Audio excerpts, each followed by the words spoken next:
नमस्कार दोस्तों आज की इस वीडियो पर हम बात करने वाले हैं कि IFMS 3.0 पोर्टल पे आप ऐसा कर्मचारी जो रिटायर्ड हो चुका है उसका डीए एरियर बिल किस तरह बनाएं।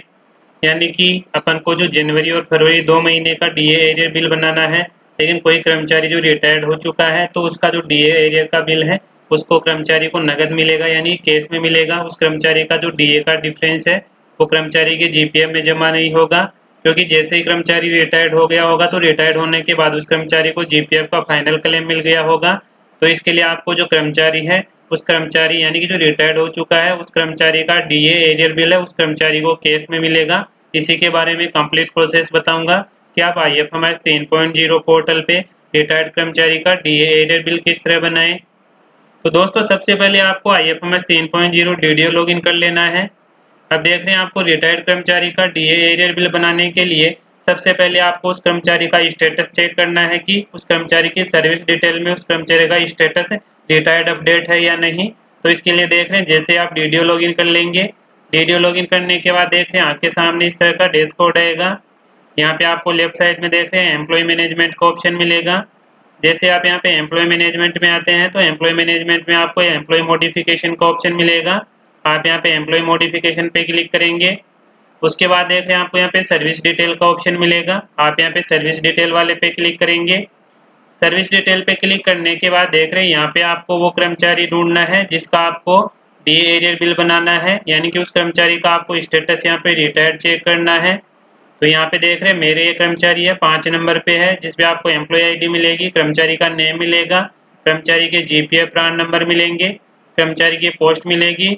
और देख रहे हैं यहाँ पे आपको कर्मचारी का स्टेटस मिलेगा रिटायर्ड, यानी कि जिनके आपको यहाँ पे सभी कर्मचारियों का स्टेटस मिलेगा जिनके यहाँ पे रेगुलर डीए का बिल बन रहा है, रेगुलर सैलरी मिल रही है, उनके तो आपको यहाँ पे स्टेटस एक्टिव मिलेगा। और जो कर्मचारी रिटायर्ड हो चुका है और जिनका आपने स्टेटस अपडेट कर दिया है उनके आपको यहाँ पे देख रहे हैं स्टेटस मिलेगा रिटायर्ड। अगर आपके स्टेटस यहाँ पे रिटायर्ड नहीं आ रहा है तो इसके लिए देख रहे हैं आपको उस कर्मचारी के नेम के सामने मॉडिफाई का ऑप्शन मिलेगा। आप यहाँ पे मॉडिफाई वाले पे क्लिक करेंगे। जैसे आप यहाँ पे मॉडिफाई पे क्लिक करते हैं तो उस कर्मचारी की देख रहे हैं कंप्लीट सर्विस डिटेल आपको यहाँ पे मिलेगी। यहाँ से आप उस कर्मचारी का जो स्टेटस है रिटायर्ड अपडेट करेंगे। उसके बाद ही आपको डीए का बिल प्रोसेस करवाना है, क्योंकि यहाँ पे जैसे आप स्टेटस रिटायर्ड अपडेट कर देंगे और जैसे डीए बिल प्रोसेस करेंगे तो वो आपके ऑटोमेटिक इनर सीट में कैश में अमाउंट दिखाएगा।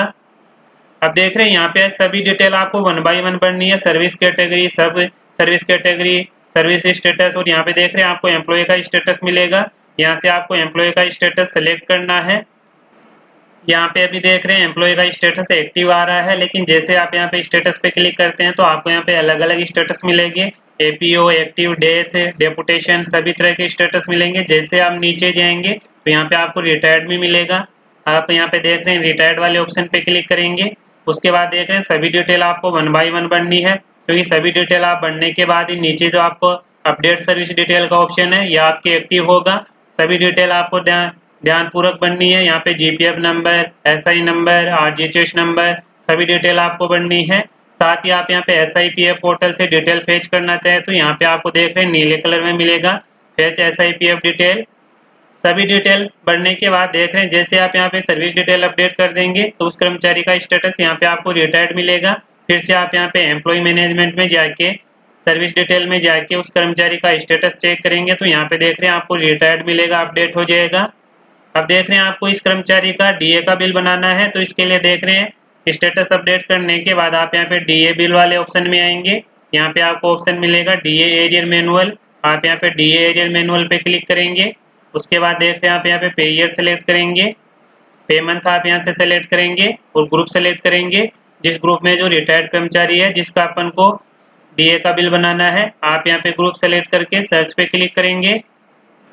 सर्च पे क्लिक करने के बाद जैसे आप यहाँ पे देखेंगे तो आपको यहाँ पे वो कर्मचारी मिलेगा जिसका आपने स्टेटस अपडेट किया था, यानी कि रिटायर्ड कर्मचारी का अपन को डीए बिल बनाना है। तो यहाँ पे देख रहे हैं आप कर्मचारी के नेम के सामने और साथ ही एम्प्लॉय आईडी के सामने यहाँ पे चेक बॉक्स पे आपको क्लिक करना है। जैसे आप चेक बॉक्स पे क्लिक करेंगे तो यहाँ पे आपको इनिशिएट का ऑप्शन मिलेगा।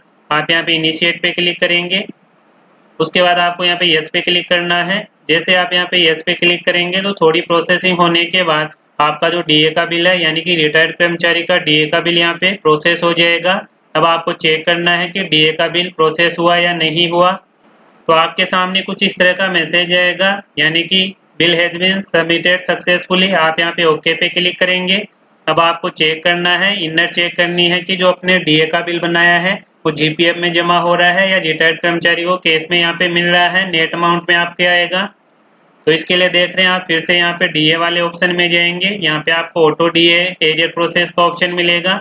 यहाँ पे देख रहे हैं आप पे ईयर सेलेक्ट करेंगे, यहाँ से आप पे मंथ सेलेक्ट करेंगे और यहाँ पे देख रहे हैं बिल ग्रुप सेलेक्ट करेंगे जो भी अपन ने सेलेक्ट किया था। उसके बाद आप यहाँ पे सर्च पे क्लिक करेंगे। जैसे आप यहाँ पे सर्च पे क्लिक करते हैं तो देख रहे हैं आपके सामने यहाँ पे डीए का बिल आ चुका है। यहाँ पे देख रहे हैं मेरे यहाँ पे 2 डीए के बिल आ रहे हैं। एक में तो आपको नेट अमाउंट 0 मिलेगा और एक में देख रहे हैं ग्रोस अमाउंट और नेट अमाउंट सेम मिलेगा, क्योंकि जो ये ऊपर वाला बिल है ये रिटायर्ड कर्मचारी का है। तो इसकी इनर चेक करने के लिए देख रहे हैं आप बिल नंबर पे क्लिक करेंगे। बिल नंबर पे क्लिक करने के बाद देख रहे हैं यहाँ पे आपको व्यू रिपोर्ट का ऑप्शन मिलेगा। आप यहाँ पे व्यू रिपोर्ट वाले पे क्लिक करेंगे। जैसे आप यहाँ पे व्यू रिपोर्ट पे क्लिक करते हैं तो आपकी इनर है, इनर में आपको ग्रोस अमाउंट और नेट अमाउंट टोटल आपको यहाँ पे मिलेगी। तो यहाँ पे देख रहे हैं इस कर्मचारी का जो 2 महीने का डीए का बिल था, जनवरी और फरवरी का, यहाँ पे आपको मिलेगा, कंप्लीट डिटेल मिलेगी। यहाँ पे देख रहे हैं इस कर्मचारी की टोटल ग्रोस अमाउंट आ रही है 6416 और नेट अमाउंट भी आ रही है 6416, यानी कि नेट अमाउंट यहाँ पे 0 नहीं आ रही है क्योंकि ये कर्मचारी रिटायर्ड हो चुका है और इसका IFMS 3.0 पोर्टल पे अपन ने स्टेटस से रिटायर्ड अपडेट कर दिया है। अगर आपके कर्मचारी रिटायर्ड हो गया है और आप उसका डीए बिल प्रोसेस करेंगे तो उस कर्मचारी के जीपीएफ अकाउंट में जो डीए का डिफरेंस है वो जमा नहीं होगा, क्योंकि रिटायर्ड कर्मचारी ने ऑलरेडी है जीपीएफ का फाइनल क्लेम उठा लिया है। तो इस कर्मचारी को जो डीए का डिफरेंस है वो कैश में मिलेगा। तो इस तरह आप IFMS 3.0 पोर्टल पे अगर किसी कर्मचारी यानी कि रिटायर्ड कर्मचारी का आपको डीए का बिल प्रोसेस करवाना है कैश में, तो कंप्लीट प्रोसेस मैंने आपको बता दी है। तो दोस्तों आज की इस वीडियो में यही अपडेट थी। फिर मिलते हैं नई वीडियो के साथ, तब तक के लिए जय हिंद जय भारत।